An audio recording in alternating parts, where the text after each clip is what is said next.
No, Jerry Boyer is not the rabbi. But I need one.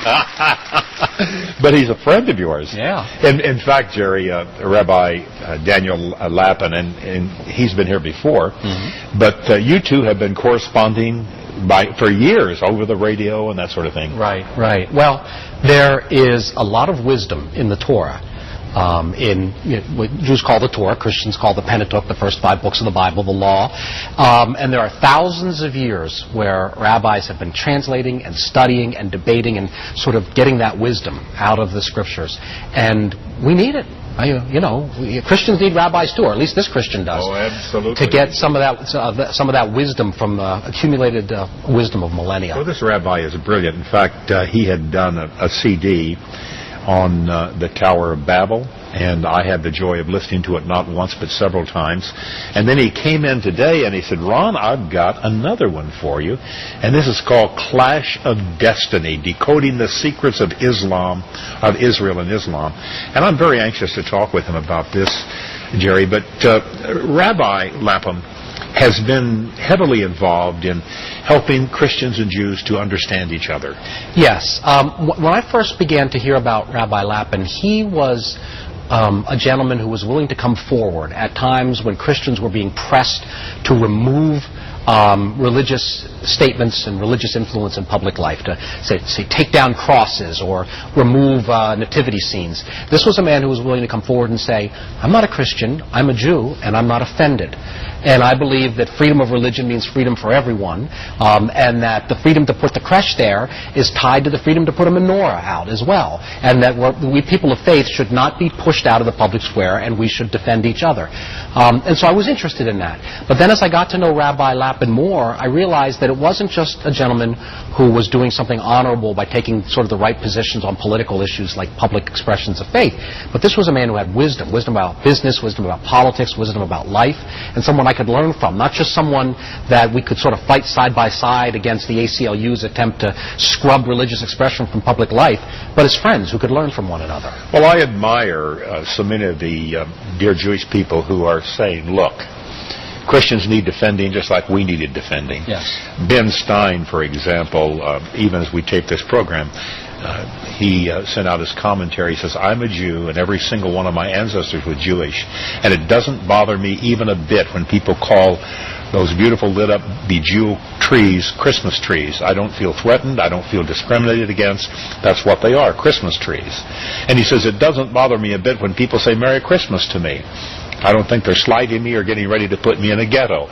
And he goes on, and I really appreciate the attitude that these dear people are taking. Yeah, I think that we, meaning Christians and Jews, have sort of caught on to the scam that was being perpetrated. The scam was people who don't like Christianity or Judaism were driving a wedge and saying, well, you can't put that nativity scene there, you'll offend Jews. But your Jewish neighbors aren't offended. They notice a commonality of religious faith and a mutual self-respect. And the secular left kind of liked playing Christians and Jews off against one another. And in the midst of doing that, we came together and found out we had a lot more in common than we realized, and we're better friends. So I'm actually thankful for the ACLU and the rest of us, because friendships have come out of it that weren't there before. Well, I was at an Orthodox synagogue and sitting with a bunch of very brilliant Jewish leaders. And they looked at me across the table and said, why would an evangelical Christian want to be a friend or want to assist the Jewish people? Because we just done a telethon. And I was really quite shocked that they would even say that. Right. But thank God we are coming together in mutual understanding now. And I'm anxious to talk with the rabbi about that too. We have 2/3 of the scriptures in common. That's right. We have the vast majority of what Christians call the Bible is shared text between Christians and Jews. So we can learn a lot from each other about those texts. And Jesus was a Jew. He went back, was a rabbi. Daniel Lapin's my rabbi. Jesus is my first rabbi. And I'm sure Daniel doesn't mind playing a second role there. So we have so much in common. John Paul II said the Jews are like our older brothers in the faith. Yes. In fact, we have a program from a Jewish rabbi on Cornerstone Television. I'm very proud of it because it does help us understand Scripture a lot better. And we're so often in the same boat together. The people who hate the Jews are so often the people who hate the Christians. Hitler hated us both, right? And jihadists, Osama, they hate us both. Well, I'm anxious to get him on here and have him give his own opinion of what we're talking about. So don't go away. We'll be right back.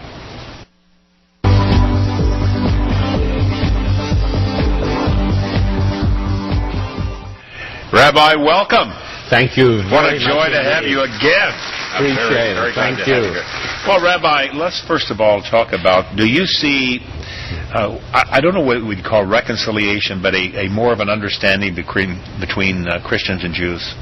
Oh, undoubtedly. I mean, when it suddenly became apparent to me, and this is 17, 18 years ago, that there was this incredible gulf, and that most importantly, I was living in a United States of America where anti-Christianism had become a bigger problem than anti-Semitism.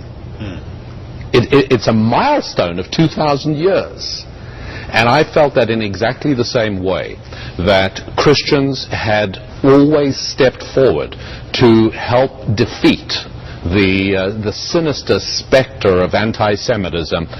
It was now the moral obligation of Jews who cared about this country and cared about the right thing and who cared about the centrality of the Bible for the American experience to step forward and fight the anti-Christianism that permeated the culture. One of the things that grieves me the most is sometimes when I talk to my good Jewish friends, is some of them say, well, Hitler was a Christian. And I say, Christianity is a choice. You're born a Jew, but Christianity is a choice, real Christianity. Yes, of course. And of course, I think the correct answer to that is, and how do you feel when we point out that Karl Marx was a Jew? It's a complete nonsense. In Goebbels' diary, Goebbels, of course, the Minister of Propaganda for the Third Reich, Goebbels emphasizes the virulent hatred that Hitler had for Christianity. And Jerry, in fact, was the one who pointed out to me that his desire was ultimately to wipe out all of the biblical faith. It was just that Christianity was too big a nut to crack to begin with, whereas Jews during the Weimar period had become very visible and very associated with cutting-edge cultural trends that middle-class Germans didn't like. For instance, Jews were very involved in the Berlin stage, in which they introduced homosexuality, for instance, and themes that we're very familiar with tragically here in the United States today. But in so doing, they had made themselves somewhat disliked and an easy target for Hitler. Jerry, when you talk with Rabbi on the radio, what basically did you talk? Because there's so many things to talk with. Well, there are, but what I've always, as I said, when I first got to know Rabbi Lapin, it was sort of in the idea of the sort of thing we're talking about now, where Christians and Jews defend one another's rights. And I think he's right to point out that we're sort of in the same boat together, and that anti-Semitism and anti-Christianity come from the same root. It's the hatred of the God of Israel, which means hating anyone associated with that God and with a biblical tradition. But what I've always, whenever I've had the time to talk to Rabbi Lapin, what I've always looked for is the wisdom. Because Christianity is a wisdom religion, a wisdom tradition, but sometimes it's de-emphasized that, emphasized maybe more emotional experience or things like that, when in fact the Bible is wisdom literature. It teaches us how to live, it teaches us how to solve problems, teaches us how to govern ourselves and govern society. And so what I've always liked from Rabbi Lapin is wisdom from the Torah. What do you learn from the story of the Tower of Babel? What do you learn from the story of Noah? What do you learn from certain Hebrew words? Because there's a lot about the Hebrew scriptures that just doesn't come through in English. And a rabbi who's conversant with Hebrew can find things in the text and find wisdom in those passages, what he calls buried treasure, that a lot of Christian ministers don't find because there's limited Hebrew education. Well, Jerry, that leads right into this, because he's done this with the Clash of Destiny. Rabbi, tell us a little bit about these two DVD or CDs that what caused you to talk about the Clash of Destiny? Well, it's as Jerry said, and I appreciate the kind words, but I do have a robust ego. But nonetheless, I must point out, though, that all I am is a very good repeater. I'm a faithful repeater. My father always taught me and trained me as a rabbi and said, look, what you have to do is be a window. You've got to be a window into ancient Jewish wisdom. Your job is to make ancient Jewish wisdom accessible to everybody. And that means you must just be a window. Now, if anybody sees the window, it means it's dirty. So we don't want anyone to see you. They should just be able to see right through you to the origins of ancient Jewish wisdom. And one of the very big questions that I felt needed answering here was that if you take a look, Sarah wanted to have Ishmael and his mother sent away. She was worried about the influence that he'd imposed on Isaac. Now, he was 13 years older than Isaac. So there was certainly enough opportunity for him to drown Isaac or sit on him or otherwise come back and say, I'm really sorry, there's been a horrible accident while we were out playing. Like with Joseph. Exactly. Joseph and his brothers, right? Perfect example. Exactly. We should do this together. We should go on the road. Go on the road. We could be the Judeo-Christian tradition. Exactly, right here, just the two of us. But that's exactly right. But he didn't do that. Then, interestingly enough, later on, Abraham dies at the age of 175. Who buries him? Well, look at the text. Isaac and Ishmael. And as a matter of fact, because Ishmael was the older one, we would assume that Isaac said, you go first. But if you look at the wording in the text, it's clear that Ishmael said, no, you go first as the chosen son. So Isaac walked into the burial, then Ishmael. Did he stab Isaac in the back from behind? No. Exactly. He had absolutely, he may not have loved him, there may have been, but apparently they were able to function together. What went wrong when the Abrahamic Arab culture got hijacked by Islam? That was the big question to me. And I want you to address that question when we come back. We got to take a break, but you say that you and he would make great partners. Well, you have a Christian partner around, the Jock and the Jew. Is that what it's called? Oh, yes. Tell us, our great friend Ken Hutcherson and you. You do a radio show. Yes, that's right. More than that, as you know, he used to play for the Dallas Cowboys. Yes. He's a very large, bald, black man, and so whenever one of my daughters has got married, and I've had several daughters get married over the last few years, we always have him at the engagement party. And we always have the standard routine, and this young fiancé of my daughter, my future son-in-law, never knows what's coming because the previous son-in-laws never let him know. But what happens is I always get up in front of the crowd and say, now, listen, you think that if you make my daughter cry, all you're ever going to have to worry about is just a little white, bald Jewish rabbi. Well, let me introduce you to this. Well, I like what you say on your radio show, The Jock and the Jew, and you say, guess which one is it? Yeah, you have to guess which one is the jock. We'll be right back, and I want you to address this. We'll do that. Because it's very important. We'll be right back.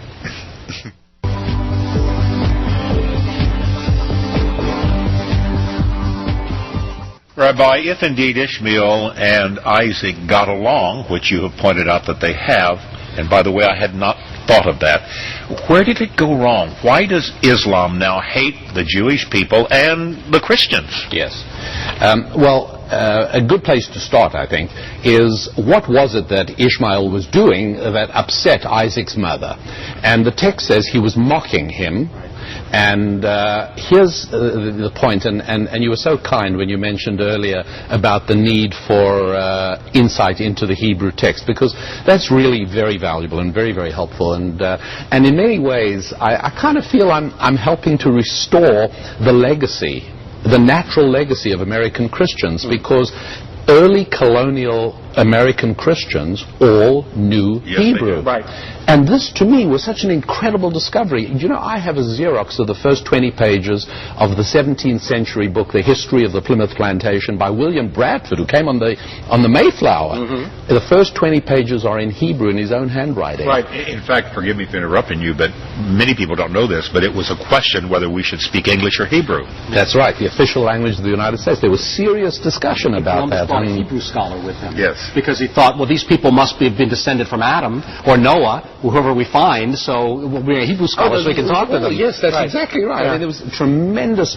And so, in many ways, I find when I joke about sort of being America's rabbi, it's nothing grandiose. It's just somebody has to be here to bring the Hebrew back to people. And here's a great example, because although the English translation says that Ishmael was mocking Isaac, and this really upset Sarah, the Hebrew is kind of interesting, and I'll tell you, the Hebrew word is mitzachek, is what he was doing. Now, you can hear that that's very similar to Isaac's Hebrew name, which was Yitzchak. Yitzchak mitzachek. You can hear he's laughing, right? So what's so terrible about laughing? Why did this upset Sarah? And therein lies a piece of ancient Jewish wisdom. Laughter has two abilities. Laughter is like nuclear power. It can create power that frees us from drudgery and lights our homes and drives our automobiles. It can do anything. Nuclear power can also be destructive. Laughter can be the kind of thing that we all should have in our families. And one of the things families don't do enough of is sitting around the dinner table, just laughing together. Yeah, turn off the television set. Don't have the television set. Talk to each other, and pretty soon the warm bubble of human laughter will come to the surface, and it cements a relationship that children never ever forget. When a family laughs together, it's so powerful. But it's also possible to mock with laughter, to laugh at somebody, and even more seriously, in terms of the worries that we and all our audience have of raising biblical children, how do you save them from having the values that you have invested so much money and energy in implanting into your children get mocked by entertainment, by television, even by their teachers at school? That's the wrong kind of laughter, and it's tremendously destructive, because a child just shrivels into himself when he's being laughed at. Well, that's what Ishmael is doing here, and so there's certainly an attack on Isaac's authenticity and his relationship with his father and his commitment to the values that God gave to Abraham, but not trying to kill him. That comes later. Where does that come from? And here we find that there's one group of people in the Bible whose mission is to destroy Israel. They are known as the Amalekites. And we see them attack Israel after the Exodus, and we see them coming up later on. We find the prophet Samuel telling Saul, wipe out all the Amalekites. And Saul actually lets one live. The king. The king. Right. And Rabbi, you probably read this in Scripture. It says that God would have war with Amalek from generation to generation, which is exactly what's happening. In other words, it's them or it's us. When I say us, I mean us. Yes. As you guys were saying Saul earlier. Lost the kingdom over that, Saul lost the kingdom, and Agag is now the last Amalekite alive, right? Because Saul killed everyone else. Yet, the book of Esther, hundreds and hundreds of years later, opens up and we meet a guy called Haman, who is descended from... Yep. How's that possible? Because he was allowed to live. But Saul, the prophet Samuel, executed him the next morning, remember? Yes. He took him and killed him by the sword. So now there should be none left. Guess what happens? And this is part of ancient Jewish wisdom. You see the mystery, right? They shouldn't... I see the mystery. mystery. And the book of Esther... I don't know. What was the answer? The answer is I need beautiful. a rabbi. Well, here he is. I feel I need a Superman cape. Or, you could have a sort of Spider-Man thing. I could swing. Come on, give me a set I can work with. Yeah. There you go. So what's the answer? The answer is beautiful. Amalekites confuse sex and death. The two come together in a way that normal human beings find revulsion. He raped the woman who brought him his last meal. And the seed of Amalekites was kept alive through that. Well, where else do you find people who somehow seem to confuse sex and death? Well, you've got the Germans. Hitler was said by most of his biographers to have remained celibate until the same day he committed suicide and killed his mistress. Right. It was the first time that he became sexual was when death was at hand. A replay of Agag, of course. And also, I mean, the most favorite music that Hitler listened to was the music of Richard Wagner, the Ring, the whole Ring cycle. Right. 17 hours of music. Hitler sat through it at least 20 times in Bayreuth, and that whole 17 hours just filled with this confusion of sex and death. Know anyone else who seems to confuse in sex and death? Who thinks of 70 virgins as soon as you die in a flaming mess? Right. Well, that's where it comes from. And there is this bizarre connection between Germany, keeping alive in the 20th century the philosophical dream of the Amalekites, and who were the Germans friendly with in the Middle East? The Grand Mufti of Jerusalem. That is bizarre. Or why would a bunch of kids in Hamas training camps, the video's available on the internet, do the Heil Hitler salute? What's that about? And so here we find the strange, bizarre thing culminating in something which I lay out in great detail in this program, The Clash of Destiny, the famous, the 9/11 plotters. Where did they lay their plot? Hamburg, Germany was where that came. I want you to address, we got to take a break in a moment. That was the Czechoslovakian intelligence agency that found that connection. I'd forgotten that until you reminded me. That's right. When we come back from our break, Rabbi, I want you to talk about how that Hitler actually planned a 9/11. Yes. And it was thwarted. And I want you to address that, because that's one of the fascinating things that our rabbi has taught us. So we'll be right back.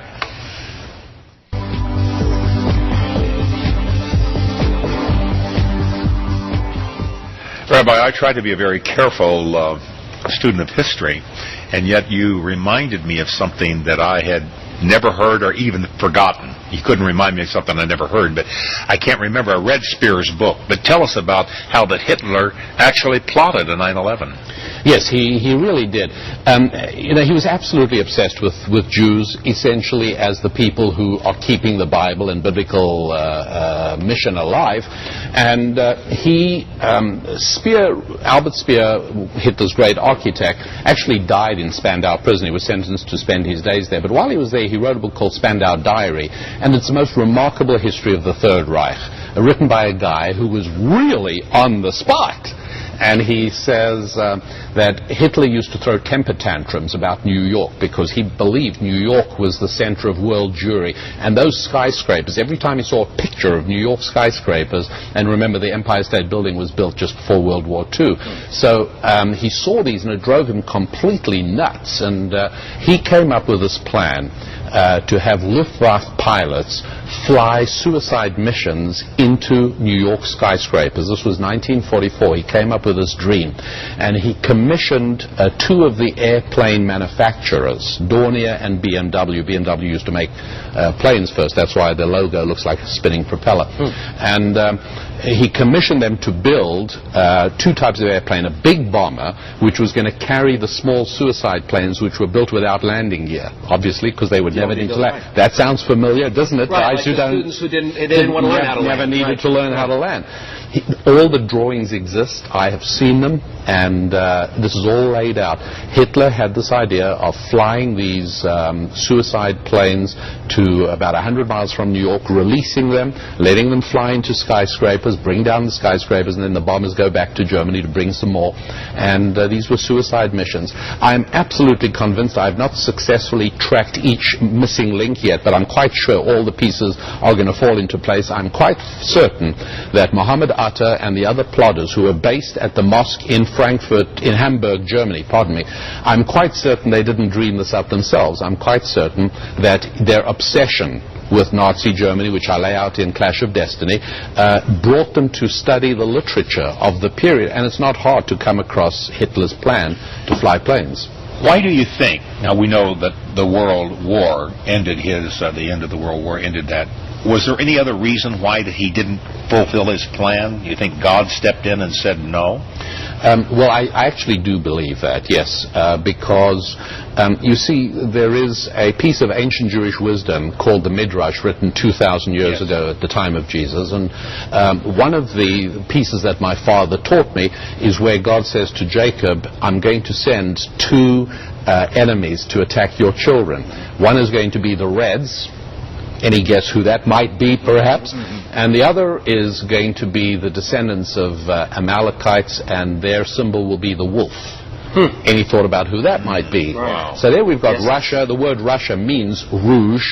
It means red. That's why their flag was red. And, of course, the wolf is the symbol of the Nazis. And Jacob says, oh, this is terrible. We're never going to make it. And God says, don't worry. At one critical moment, when all seems lost, I will make them fight one another. And the Hebrew then says, and this will be Barbarossa. And my father said to me, when he taught us to be in the 50s, I was a little boy, and he said to me, think about it, when our great-grandparents studied these words, they didn't know what it meant. We are now privileged to live in a time of history. I said, what are you talking about? Well, Hitler has pretty much vanquished England. Dunkirk has happened. The English army is demolished. He's ready to invade England, and that literally would have been the end. America's not in the war yet, right. and America wouldn't have come into the war at that point once England had been invaded. Right. And Hitler has a pact with Russia. So he doesn't have to worry about the East. The Russians are not going to attack him. They've got the agreement. Right, the Hitler-Stalin Pact. The Hitler-Stalin Pact. Right. And so inexplicably, and to this day, no historian has satisfactorily explained what bug got in Hitler's brain, contrary to the advice of every one of his chief of staff. He turns and attacks Russia. What time of the year? The same time of the year that Napoleon attacked Russia in the early 1800s and got wiped out by the Russian winter. Right. It was all predictable. And sure enough, the wolf fights the Reds. Do you remember what Hitler named the campaign against Russia? No, I don't remember. Barbarossa. Interesting. Oh, yes. And so I believe that the good Lord has played out and laid out the course of history. We've got to be wise enough to see it. Well, let me ask you this question, because I see now the Shiites and the Sunnis are fighting each other. Do we see a replay of that, Rabbi? Do you see that God again is intervening to where there is that conflict among the Islamic people, or is that just too optimistic? I'm just not sure enough to speak with any certainty on that. I'm watching. I don't quite see how that is all going to play out, but I do know that the future of the Middle East has to involve the rejection of Islam and the return to an Abrahamic faith on the part of the Arab peoples. So how did the Arab peoples lose that Abrahamic pact, peace with Jacob, with Israel, and by extension with the Christians?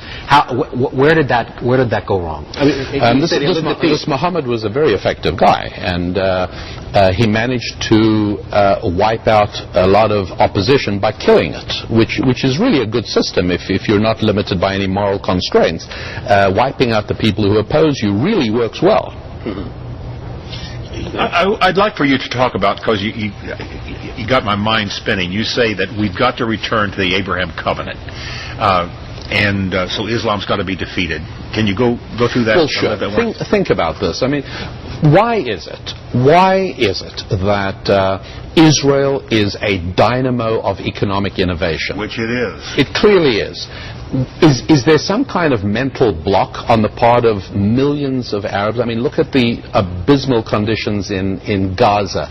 Do you know what a little entrepreneurial genius could do in Gaza? End of problem, right? Right.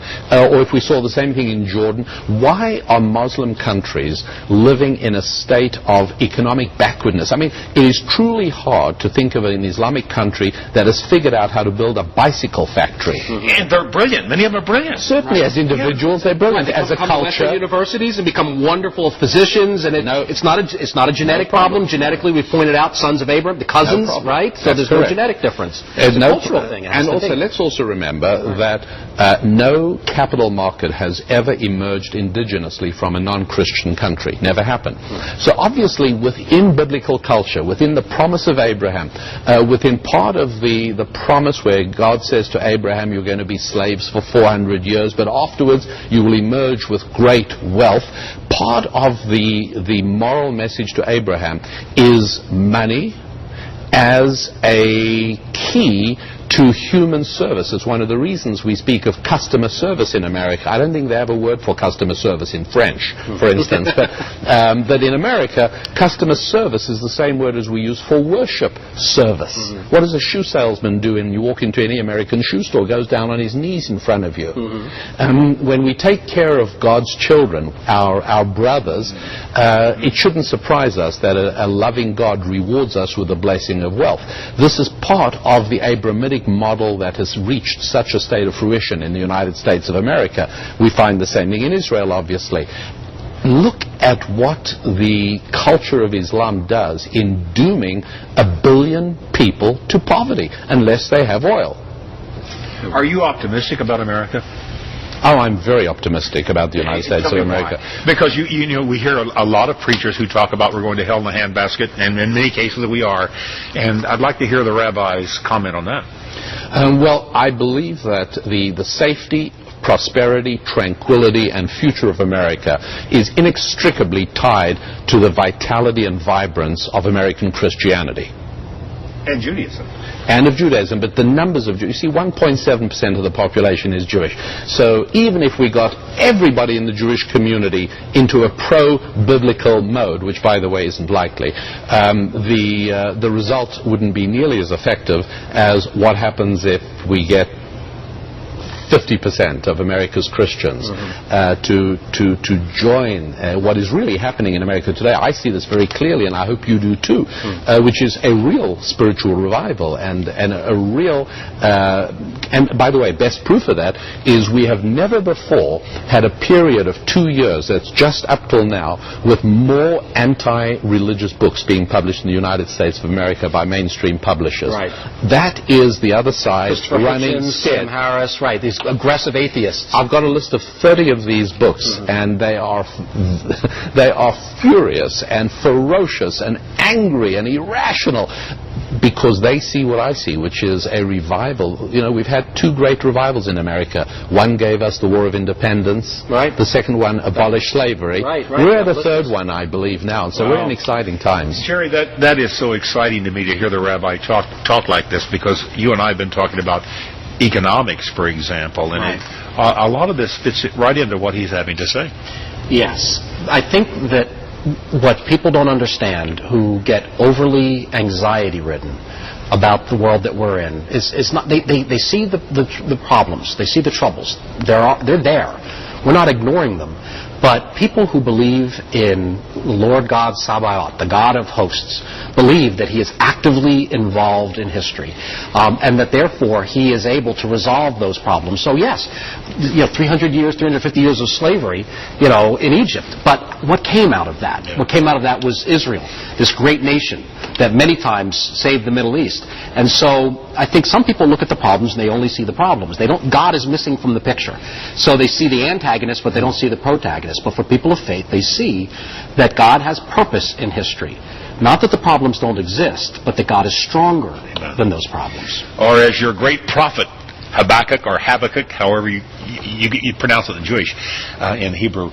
But he said basically God's still on the throne. Just relax. It's a good message for today. Yes, absolutely. Right. Rabbi, we'll be right back, so don't go away. It's fascinating.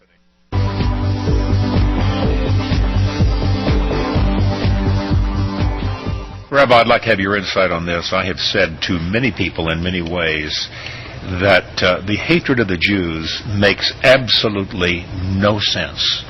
Why single out a group of people and hate them so bitterly? It has to be a spiritual thing. What would be your insight on that? Well, I think that there are 2 kinds of hatred against Jews. One of them, Jerry and I were talking a little earlier about, which is that it's not a hatred any more against Jews than it is a hatred against Christianity. That's what we see in America today. The fierce and ferocious determination to wipe out signs of Christianity in American culture. I was just engaged a couple of years ago in a struggle over a tiny little cross in the seal of the county of Los Angeles in California. Now, why is it so important to wipe that out? Well, because when you conquer another culture, you destroy all signs of that culture. It's one of the things you do. You take away their flag, you sever, that's right, you sever their roots to their... So obviously, secularism's assault on America today is as much against you as it is against me. There is no question about that. And so there is that kind of anti-Semitism where we are people who do our best. We may fall short individually, but as a group and as joined together as groups, we try to protect the values of the Bible because we see those as essential to civilization. That's the only hope there is. On the other hand, then you also have a form of anti-Semitism, which is the anti-Semitism of Pharaoh to the Israelites, Haman to Esther and Mordecai in the book of Esther, and instances such as that when certain plays are being enacted throughout history, where individuals are part of God's plan. And, people get very upset sometimes when we say, well, yes, Hitler and the Holocaust was part of God's plan. Well, of course it was. What do you think? It happened while God's attention was diverted elsewhere? Now, you just lost McCain's vote right there because he jumped on to John Hagee for saying the same more thing. Importantly, he lost mine for abandoning John Hagee. Okay, go ahead. Yeah. So therein lies, I think, something very important. We're not saying anything shameful or horrible, and John Hagee is 100% right. There are legitimate rabbinic authorities that said, yes, Hitler was there in order to arouse the Jews of Europe and make them recognize that there is a love for Israel. It's not an accident it started in Germany. In German prayer books of the Reform movement before World War II, there were a number of prayer books in which all references to Jerusalem had been replaced with references to Berlin. So yes, indeed, I think Pastor John Hagee has a lot to say for himself. He's right. In this school of thought, the idea is that these tyrants attack Israel, and God defends Israel against the tyranny to show his power over tyrants. Precisely. To Yes. point in the direction that that's the kind of theodicy, Absolutely. But what about your dear friends, your dear Jewish friends, who say, where was God? My family died in the Holocaust. Where was God? Where was he? Look, there's a caveat and then the answer. The caveat is a piece of ancient Jewish wisdom says, don't try and comfort mourners while their dead still lie before them. You can't. And so, obviously, I'm not going to present an answer to somebody who is mourning family members they lost in the Holocaust. In fact, most of us lost family members in the Holocaust. Nonetheless, we do have to be able to step back and say, do you want to know where God was? I'll tell you where God was. God was exactly where he was, where in the book of Deuteronomy he says explicitly, the day will come where you will be among another nation, you will turn away from me, you will forget me and not remember me, and I will turn away from you. And you will say, oh, where was God? It's a direct prophecy in the book of Deuteronomy. To me, the Holocaust experience is the most powerful and compelling evidence that God directs history. Wow. That's profound. It's a lot to think about. I want to go back to this because I know that a lot of people are going to want to get this, and I want to tell them how to do that.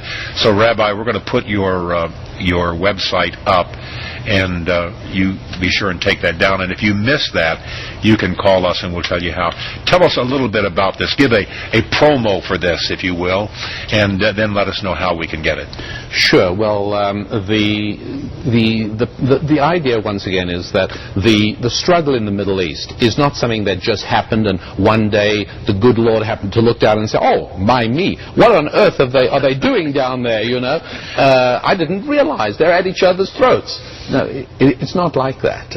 There is a blueprint of history, and what we need to do is be able to decode the text. And as Jerry said quite correctly earlier, a lot of that is embedded in the Hebrew language. There are certain clues that are part of the structure of Hebrew. And what I do is lay out for folks of all backgrounds all of this ancient Jewish wisdom, both in the audio CDs and also in the accompanying study guide that goes with that, so everybody can decode this for themselves and see what exactly is going on, and everybody can begin to get a sense of perhaps how this might play out.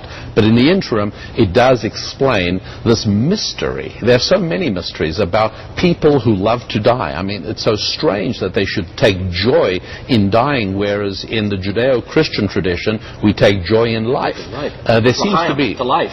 To life, exactly. Choose life, Moses said, right.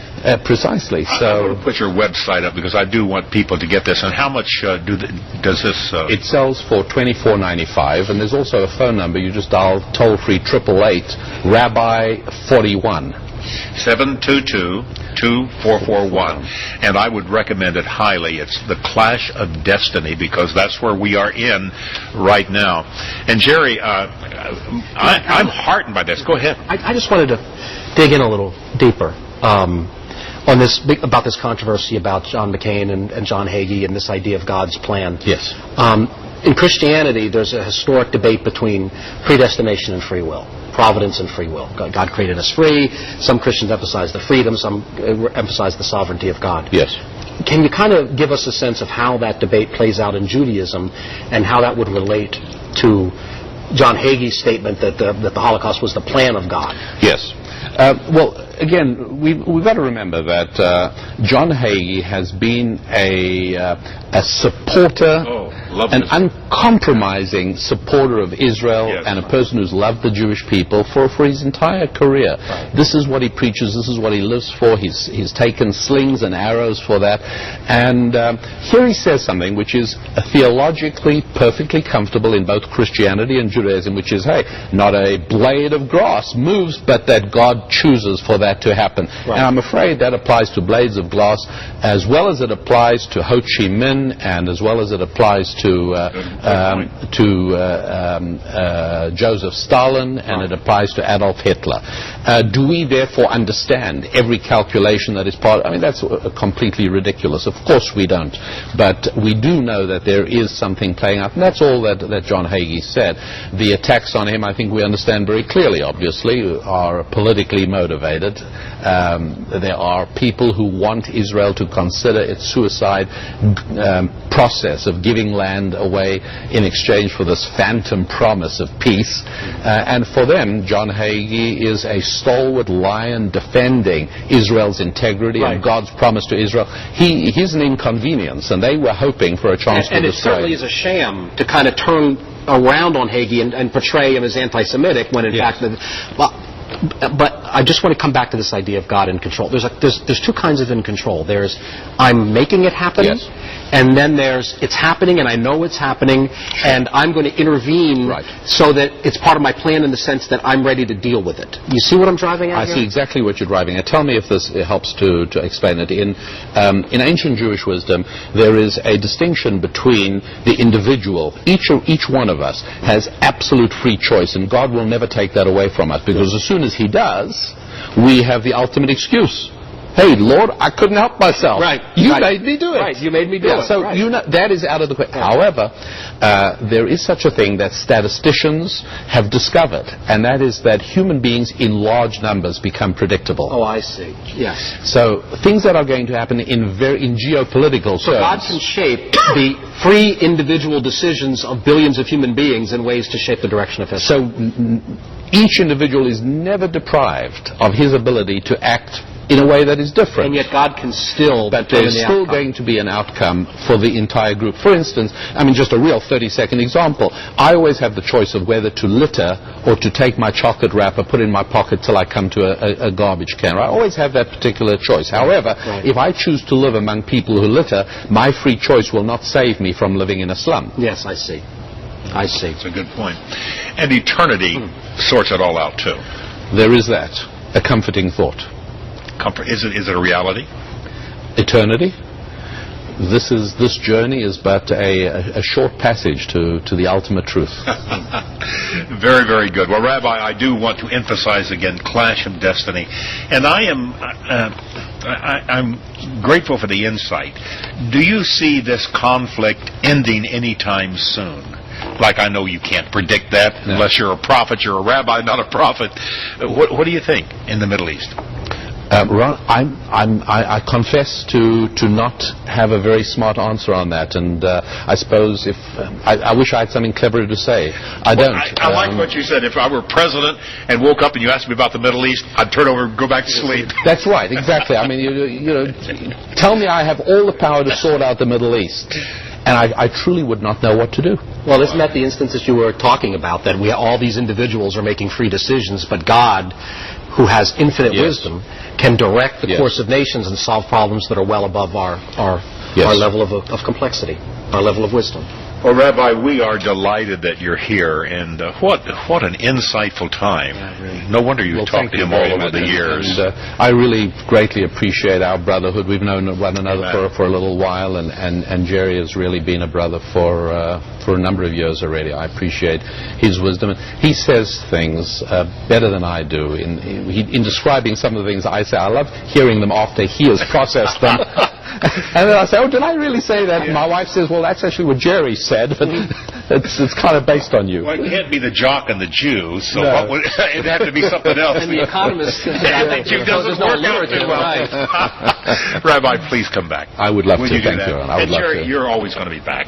And anytime you'll have me. But you live in Seattle, so it's a little farther for you to come. But to be on Cornerstone with you, it's a hop. Well, thank you so very much. And, beloved, thank you for being with us. And I want to remind you that our prayer line is always available, and that number is 888-665-4483. And I do encourage you, go to the Rabbi's website, or be sure and take down that information and get this wonderful package, The Clash of Destiny, Decoding the Secrets of Israel and Islam. And we will indeed have the good Rabbi back, and also with Jerry.